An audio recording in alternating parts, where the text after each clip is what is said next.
All right, Frankie, Frenzy Lounge, hanging out, talking Leafs, talking Chris Tanev. He is locked in 6 years, $4.5 million per as the newest member of the Maple Leafs. What do you make of that? It's a good price to pay for a defenseman who is really solid defensively, is going to change the way that blue line plays a little bit. Like, he's going to block shots. He's going to do a lot of that, like, grunt work. So $4.5 million gets you a top pair guy that pays with Morgan Rielly. Now, the 6 years is where a lot of people are going to have questions. But really, if you're the Maple Leafs, all you care about is the first 3 years, because this team is trying to win right now, and he's going to be a pretty good fit playing with Morgan Rielly on the top pair, as we presume. Yeah, I mean, the fit speaks for itself. He's a really good player. If it's with Rielly, if it's with McCabe, whoever he's going to play with, you know he's going to be a fit. You know he's going to kill penalties. He's going to go up against the best lines. So Chris Tanev's career speaks for itself. Now, he is injury prone, and he's not a young guy. So that's a part of the gamble here. But I think the price makes sense, and I think the fit makes sense. But I think also it speaks to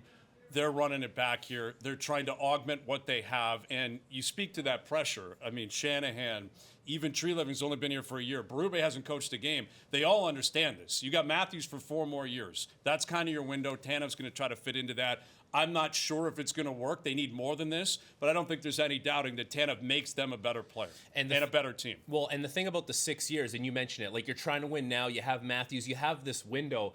At some point, the Leafs have to flex their muscle as far as what their competitive advantage is in this hard cap world, and maybe is in years 5 and 6. We might not see that player anymore because he is, wink, wink, nudge, you know nudge. what I like. You the know what I mean. Island maybe coming back. Certain teams can afford to do that. Certain teams can't. In a hard cap world, everyone needs to find their advantage. Maybe that's the Leafs' advantage in that situation. I think that's probably likely to happen. I think it's something that they'll discuss in the future. But I think also when you're talking about the finite number of the salary cap, it does come back to the core guys making so much money, right? If Matthews wasn't making what he was making, Willie wasn't making what he was making, Tavares for another year, Marner for another year, maybe this is just your standard 3 or 4 year deal at 5.5.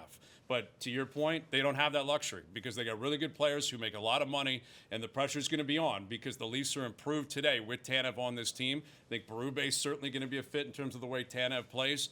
It's on their best players to get it done.